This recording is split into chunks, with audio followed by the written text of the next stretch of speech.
Dans cette vidéo, je vais vous parler d'un Cozy Mystery qui se passe à la période de Noël.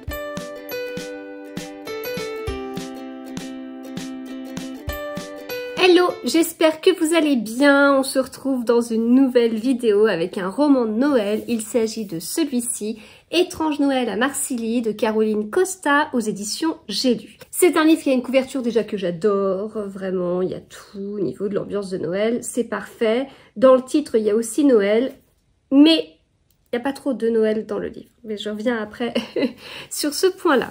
C'est donc, comme je vous le disais, un Cozy Mystery. Clairement. Alors moi, bêtement, je ne lis pas les quatrièmes de couverture. Je dois pas lire les titres aussi, parce que Étrange Noël à Marcilly, et je dois pas regarder assez les couvertures, parce que je pense que tout indique que c'est clairement un Cozy Mystery, et juste moi qui n'étais pas au courant. Mais du coup, j'ai bien aimé, forcément, puisque moi j'aime les polars, j'aime les Cozy Mystery, j'aime aussi les romans de Noël, donc c'était juste parfait. Bonne ambiance, ça se lit vite, c'est un livre qui est très court, il fait 280 pages, c'est écrit assez gros, en plus c'est bien espacé, donc assez agréable au niveau de l'écriture, de la mise en page, assez agréable au niveau du genre avec cette histoire de Cozy Mystery.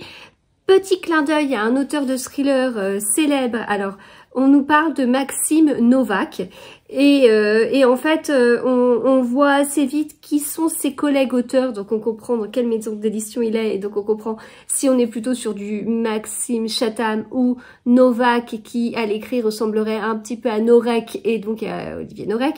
Au niveau de la personnalité, je ne m'exprimerai pas sur ce sujet, mais voilà, en tout cas c'était une histoire qui était très chouette, qui tient la route. On va avoir un meurtre. Chaque personne est un bon suspect en fait, parce que chaque personne a quelque chose à reprocher et pourrait en vouloir à la personne qui a été tuée. On a une enquête qui est menée par une décoratrice Vicky. Donc, comme je vous le dis, hein, Cozy Mystery, hein, avec le descriptif que je vous en fais, on est vraiment sur du Cozy Mystery. Mais comme je vous le disais, c'est cette ambiance de Noël qui, pour moi, n'est pas assez présente. Alors, je dis pas qu'il y a rien, parce que si, on a un sapin. Voilà. Mais moi, j'aime quand il y a plus que ça au niveau de l'ambiance de Noël, surtout qu'avec entre la couverture et le titre du livre, je m'attendais à plus. Voilà, mais il n'empêche pas que ça a été une très chouette lecture que je vous recommande.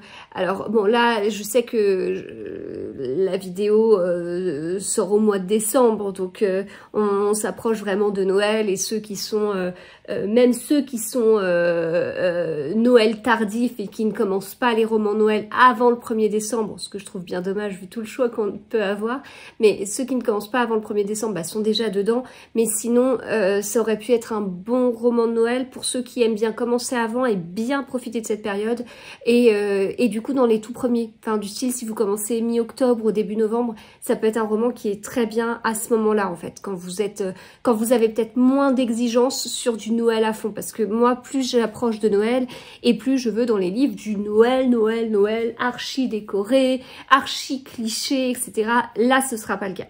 Est-ce qu'on peut avoir ça? Est-ce qu'on peut avoir cette ambiance dans un Cozy Mystery? Je ne sais pas en fait. Je sais pas. Ou alors il faut que ce soit un Cozy Mystery qui change un petit peu. En même temps, j'ai envie de vous dire que je vous parlerai plus tard du Cozy Christmas Mystery de Karine Pitoki. Pour le coup, on est sur un Cozy Mystery en période de Noël et ça le fait totalement, hein, que ce soit le tome 1 ou le tome 2. Bon, voilà, à réfléchir. En tout cas, je vous le conseille quoi qu'il en soit. Si vous souhaitez l'acheter, je vous mets en barre d'infos le lien vers Amazon, le lien vers la Fnac si vous n'avez pas de librairie à côté de chez vous. Si cette petite vidéo vous a plu, n'hésitez pas à le dire, à liker, à commenter, à partager, parce que ça fait toujours plaisir et voilà, ça fait un petit coup de pouce aussi au contenu que je peux vous proposer.